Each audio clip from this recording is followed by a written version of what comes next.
Well, you are now being exposed to the first of what will be 4 YouTubes.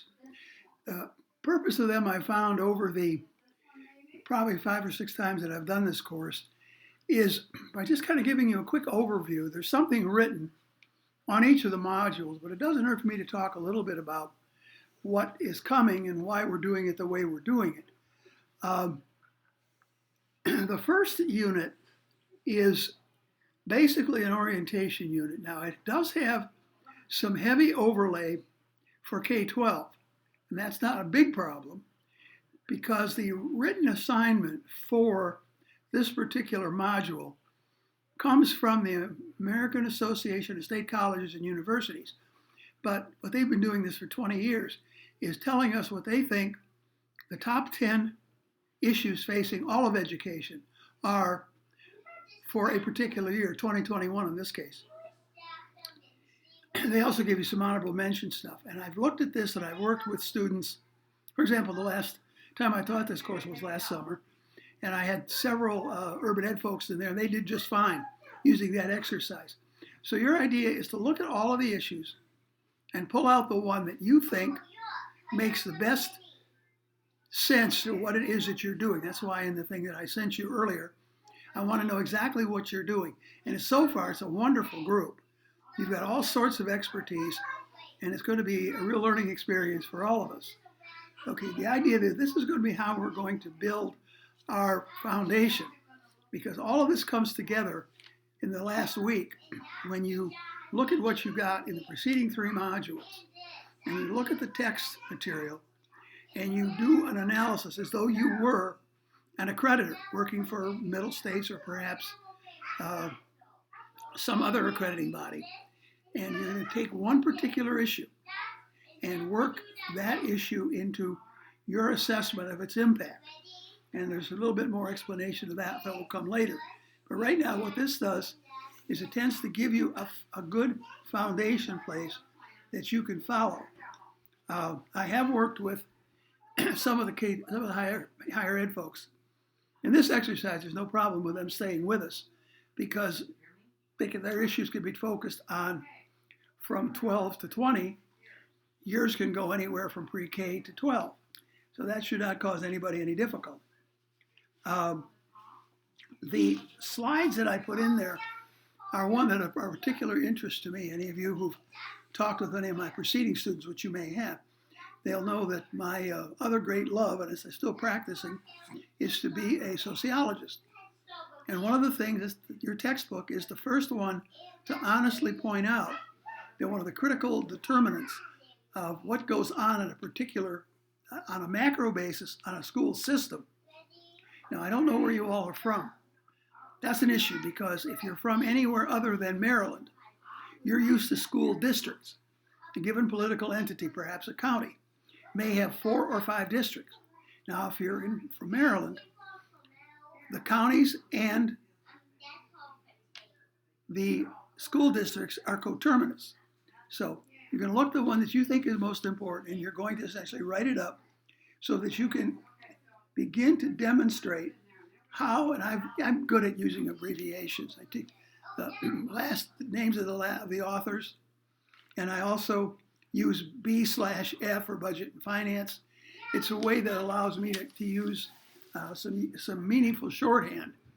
The other point that I need to make with you on this particular thing is be very careful with the notes that you make. I'll get the papers back to you. I'm making a commitment to you right now, and you've got me right online, so you know I'm going to have to live up to it. When it comes to you sending me emails, excuse me, 36 hours is as long as you'll have to wait. I try to make it shorter than that. I try to go 24 hours because by that time, I know when I took some of these courses, even though I'm ancient, we did have some when I was a student, and I might wait as much as 2 weeks to get something back. I'll get it back to you faster, give you some comments, set that aside because you're going to pull some of that together when you make your decision 4 weeks from now, what your synthesis project is going to be. As I mentioned earlier, you're going to be a little bit of role playing when it comes to looking at a particular issue. And the first unit is going to help you to see just exactly how the culture of the environment that you're in. I'm familiar with about 3 of your places because I know what you're doing, and it's helpful if I know just a little bit. And as I said to you in my first orientation, which is on the screen, or is on the where we lead into the syllabus, I've worked with K-12 from a couple of different directions. I taught in a very large urban high school. Left that and went predominantly into community college work, though I interspersed that with university work at several different schools. But I also worked with a private high school system. I served first on their foundation board, and then I served on their actual governing board for 5 years. So I think I have a little bit that I can share with you as you go forward. So the most important thing, and I've said this to you in the first note that I sent you, I'm going to repeat it. It's very important that you keep me up to speed, because 4 weeks, as I look back over my long career, only one time in slightly over 50 years have I taught a course any shorter than 4 weeks. I taught one of 3 weeks in a summer many years ago, and because of the way it was organized, it was not a problem. This course is organized slightly differently, but it will not be a problem if you stay on top of what you're doing. And the other point that I made to you before, and I have to tell you again, I will be very flexible when it comes to wherever I can be flexible. Because as I said to you in that first note, I don't like to be told that time governs me. I believe I govern time. We together govern time. But I do not get involved with incompletes from Morgan State. It's the most draconian system I have ever seen. So enough about that. You have many ways of contacting me. One of the lines that I often put in, but I'll put it here because I didn't put it in the note I sent you. Call me at any time. Email me at any time. If you call me, you're going to get more of an immediate response because you have my cell and you have my landline. Yes, I'm a Neanderthal. I still have a landline. The answer I normally give about at this time on that issue is you can call me anytime. But if you call me between 2 a.m. and 6 a.m. or 2 a.m. and 6 a.m., I'm not too likely to be held accountable for what I say.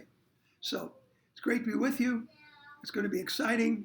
The second question that I ask about this time of every class that I teach is, who's going to learn the most in this class? And were you together in a classroom, you look around and say, what's he talking about? Well, the point that I make is very clear. There are all the brilliant minds that make up a class.